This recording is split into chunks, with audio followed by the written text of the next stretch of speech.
శ్రీ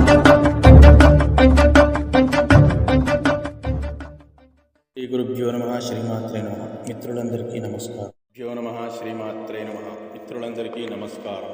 ఈరోజు వీడియోలో విషయం ఏమిటంటే, మనకు ఏ పని చేసినా కూడా కలిసి రానప్పుడు మనము అత్యద్భుతమైనటువంటి ఒక ఉపాయాన్ని చేసినట్టయితే మనకున్నటువంటి బాధలన్నీ కూడా తొలగిపోయి మనం చేసే పనులన్నీ కూడా సక్రమంగా జరగటం అనేది జరుగుతుంది.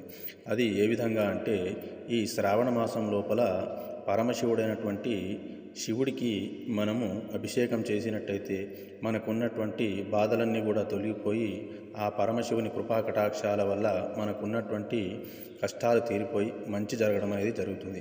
అలాగే వివాహం కాని వాళ్ళు, తర్వాత ఉద్యోగంలో ప్రమోషన్ రాని వారు, ఉన్నత చదువులు చదివేవాళ్ళు ఈ సోమవారం నాడు పరమశివునికి పంచామృతాధికములతో అభిషేకము చేసి త్రిదళం అంటే బిల్వదళాన్ని సమర్పించినట్టయితే ఆ శివుని కృపాకటాక్షాల వలన మనకున్నటువంటి బాధలన్నీ కూడా తొలగిపోయి ఆ అనుగ్రహం వలన మనకు అన్ని పనులు సవ్యంగా జరగడం జరుగుతుంది.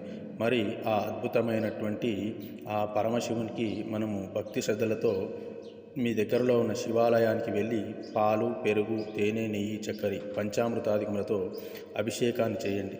తర్వాత షుగర్ కెన్ అంటే చెరుకు రసంతో నేను చెప్పబోయేటటువంటి మంత్రంతో 11 సార్లు మంత్రాన్ని చెప్పుకుంటూ ఈ చెరుకు రసాన్ని వేయండి. ఆ రసాన్ని వేసిన తర్వాత ఆ స్వామివారి తీర్థాన్ని కొద్దిగా తీసుకొని మీరు మనసులో ఉన్న కోరికను సంకల్పపూర్వకంగా చెప్పుకొని సేవించినట్టయితే మీ కోరిక తప్పకుండా నెరవేరుతుంది. ఈ విధంగా 5 సోమవారాలు కానీ లేదా 11 సోమవారాలు కానీ చేసినట్టయితే తప్పకుండా అద్భుతమైనటువంటి ఫలితాన్ని లభిస్తారు.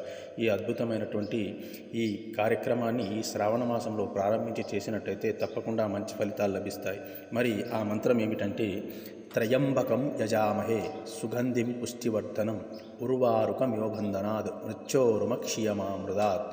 త్రయంబకం యజామహే సుగంధిం పుష్టివర్ధనం ఉర్వారుకమివ బంధనాద్ మృత్యోర్మక్షీయమామృదాత్. ఇది చాలా చిన్న మంత్రంగా అందరికీ తెలిసిన మంత్రంగానే అనిపిస్తుంది, కానీ దీని మహిమ చేసేవారికి తెలుస్తుంది. చాలా అద్భుతమైనటువంటి శక్తి కలిగినటువంటి ఈ త్రయంబక మంత్రము మృత్యువునే జయించేటటువంటి మంత్రం. కాబట్టి ఈ మంత్ర సాధనతో భక్తిపూర్వకంగా మీరు ఈ శివాభిషేకాన్ని జరిపించినట్టయితే మీకున్నటువంటి గ్రహ బాధలు, దుష్ట దోష బాధలు, అలాగే మీకున్నటువంటి చెడు ప్రభావం కానీ, మీరు విద్యలో కానీ, ఉద్యోగంలో కానీ లేదా వ్యాపారంలో కానీ రాణించాలంటే తప్పకుండా ఈ శివ సాన్నిధ్యంలో వెళ్ళి శివాభిషేకాన్ని చేసి ఆ స్వామివారి తీర్థాన్ని సేవించినట్టయితే తప్పకుండా మంచి ఫలితం లభిస్తుంది. శ్రీ గురుభ్యో నమః. శ్రీమాత్రే నమః.